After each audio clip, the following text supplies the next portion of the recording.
మీ business ఏదైనా మీ ఊర్లో promotion చేయాలంటే అది సుమన్ టీవీతోనే సాధ్యం. ఇప్పుడే సంప్రదించండి.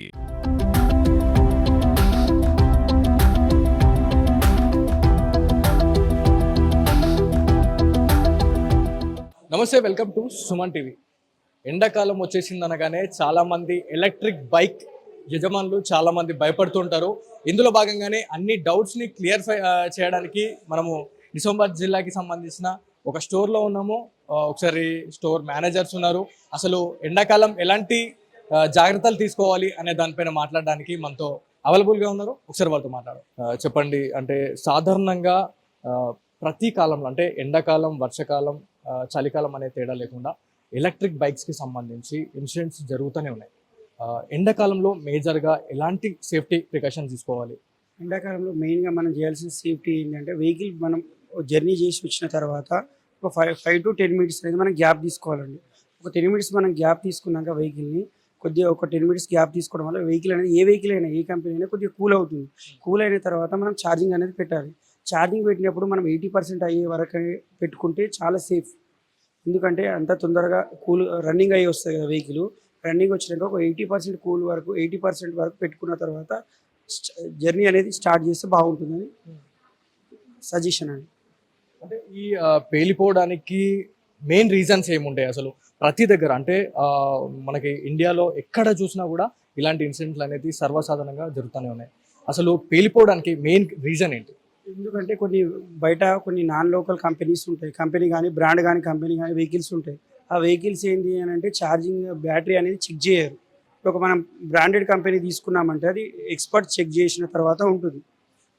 3.4 kW ఇట్లా ఉన్న బ్యాటరీస్ అనేవి లిథియం అయాన్ ఉన్న బ్యాటరీ అనేది పేలడానికి ఆస్కారం చాలా తక్కువ ఉంటుంది. ఇప్పుడు వేరే మామూలుగా ఆర్డినరీ కంపెనీ తీసుకుంటారు. జనాలు ఏం చేస్తారంటే ఒక 10-20 వేలు ఏదైనా తక్కువ ఉన్నది కదా అన్నట్టుగా ఎవరైనా ప్రిఫరెన్స్ ఇస్తారు. జనాలని కాదు, మనమైనా ఇస్తాం. అనేది దాన్ని తగ్గాలి అని అంటే మనం చేయాలి అని అంటే మంచి కంపెనీ, నాణ్యమైనది బ్రాండెడ్ కంపెనీ తీసుకుంటేనే వెహికల్ బాగుంటుందని సజెషన్. అంటే ప్రతి వెహికల్కి సంబంధించి మాట్లాడుకుంటే చాలామంది అయితే ఎలక్ట్రిక్ బైక్స్ని అయితే ప్రిఫర్ చేస్తూ ఉన్నారు ఈ మధ్య కాలంలో. అంటే స్పెసిఫికేషన్స్ ఎట్లా ఉండాలా దానికి సంబంధించి? స్పెసిఫికేషన్ ఏమి ఉండాలంటే బ్యాటరీ అనేది లిథియం అయాన్ ఉండాలి. మినిమం 3.4 ఇట్లా ఈ రేంజ్లో ఉంటే 3.4 kW ఇట్లా బ్యాటరీ అనేది ఉండడం వల్ల ఏమైందంటే బ్యాటరీకి జాగ్రత్త ఉంటుంది. ఇంకోటి స్టోరేజ్ అనేది ఖచ్చితంగా ఉండాలి. బ్యాటరీ పెట్టిన తర్వాత పైన వెహికల్కు దానికి మధ్యలో స్టోరేజ్ అనేది ఉండాలి. స్టోరేజ్ లేకపోవడం, బ్యాటరీని బయట తీసుకురావడం, అవి మళ్ళీ యాంప్స్ అనేది కరెక్ట్గా లేకపోవడం వల్ల కూడా పేలే ప్రమాదం చాలా ఉంటుంది. అంటే చాలామంది ప్రజలు ఏమనుకుంటున్నారు అంటే ఈజీ మనీ అంటే చాలా తక్కువ రేట్కి ఏదైతే వస్తుందో ఆ ప్రోడక్ట్నే తీసుకోవడానికి చాలామంది ముందుకు వస్తుంటారు. కాకపోతే ఈ బ్రాండ్కి అన్బ్రాండ్కి తేడా తెలియక చాలామంది తీసుకొని ఇలాంటి ఇన్సిడెంట్స్ అనేవి జరుగుతూ ఉన్నాయి రెండు తెలుగు రాష్ట్రాల్లో. వారికి మీరు ఏం చెప్తారు? చెప్పేది ఏంటి అని అంటే ఒకటి జనాలకు చెప్పేది ఏంటంటే మీరు మంచి వెహికల్ చూసుకునేటప్పుడు ఒక బ్రాండెడ్ వెహికలే చూస్ చేసుకోండి. ఎందుకంటే మీరు ఒక వెహికల్ ఒక రోజు 2 రోజులలో ఎవరు మార్చరు కదా అండి. సజెషన్ ఏంటి అని అంటే మంచి కిలోవాట్స్ ఉన్న బ్యాటరీని తీసుకోండి. బ్రాండెడ్ కంపెనీ తీసుకోవడం వల్ల మీ వెహికల్కు మీకు జాగ్రత్త ఉంటుంది. అన్బ్రాండెడ్ తీసుకోవడం వల్ల అది మీకు ఇబ్బంది, వేరే వాళ్ళకి ఇబ్బంది ఉంటుంది, అన్ని రకాలుగా ఇబ్బంది అవుతుంది. అది సజెషన్. అంటే ఈ ఛార్జింగ్ వెహికల్స్ అనగానే చాలామంది ఏమనుకుంటారు అంటే పెట్రోల్ రేట్స్ ఈ మధ్య కాలంలో చాలా పెరిగిపోయినాయి. సో ఈజీగా ఉంటుంది, కరెంట్ బిల్ అనేది కూడా తగ్గింది. ఆల్రెడీ ఇప్పుడు తెలుగు రాష్ట్రాల ప్రజలకి ఏదైతే కరెంట్ ఫ్రీ అని చెప్పారు, ఇట్లా కూడా చాలా ప్లస్ పాయింట్స్ అయితే ఉన్నాయి చాలా. సో చాలామంది ఏం చేస్తున్నారు అంటే రీడింగ్ ఎక్కువ రావాలి అంటే ఎలక్ట్రిక్ వెహికల్స్ని ప్రిఫర్ చేస్తూ ఉన్నారు. కొంతమంది చాలా ఎక్కువ మైలేజ్ ఇచ్చే దాన్నే ప్రిఫర్ చేస్తూ ఉన్నారు. అంటే మైలేజ్ని చూసుకుంటే బెటరా లేకపోతే కంపెనీస్ని చూసుకోవడం బెటరా అనేది? కంపెనీ చూసుకోవడమే బెటర్ అండి. ఎందుకంటే ఇంకా ఫ్యూచర్ కానీ ఏమైనా వెహికల్ అయినా మనం జాగ్రత్తగా వెళ్తాం. ఒక ఫ్యామిలీతో వెళ్ళినా దేనితో వెళ్ళినా మనకి ఇబ్బంది కావద్దు అని అంటే బ్రాండెడ్ వెహికల్కి ప్రిఫరెన్స్ ఇస్తే బాగుంటుందని సజెషన్ అండి. ఏది అయినా ఒక డబ్బుల గురించి ఆలోచించాల్సిన అవసరం విషయం అని కాదు. బ్రాండెడ్ వెహికల్ తీసుకుంటే సేఫ్టీగా ఉంటుంది ఎలక్ట్రిక్లో. ఎందుకంటే వేరే పెట్రోల్ వెహికల్స్ అవి అంటే వేరే అండి. ఈ ఈవీ వెహికల్ తీసుకున్నప్పుడు ఖచ్చితంగా బ్రాండెడ్ది మంచి కిలోవాట్స్ ఉన్న బ్యాటరీది తీసుకోవాలండి. వారంటీ ఉన్నది అవి ఉన్నది తీసుకోవాలండి. ఎలక్ట్రిక్ బైక్ గురించి మాట్లాడుకుంటే చాలా మంది కూడా మాకు క్వశ్చన్ చేయడం జరిగింది. అంటే బూట్ స్పేస్ని చాలా మంది కోరుకుంటూ ఉంటారు. కొన్ని బైక్స్లో చూసుకుంటే అసలు బూట్ స్పేస్ అనేది కూడా ఉండదు. అంటే హీట్ అనేది రెడ్యూస్ అనేది చాలా ఇబ్బంది ఉంటుంది. సో దాని గురించి బూట్ స్పేస్ ఉన్న వెహికల్ ఎందుకు తీసుకోవాలని అంటే దాంట్లోంచి ఎయిర్ అనేది ఇదవుతుందండి. బూట్ స్పేస్ లేక కస్టమర్ ఇది ఏదైనా స్టోరేజ్ ఏదైనా చేసినా కూడా బూట్ స్పేస్ లేకపోవడం వల్ల అది హీట్ అవుతుంది. ద మెయిన్ రీజన్ అనేది బూట్ స్పేస్ ఉన్న వెహికలే తీసుకోవాలి కస్టమర్ మస్ట్.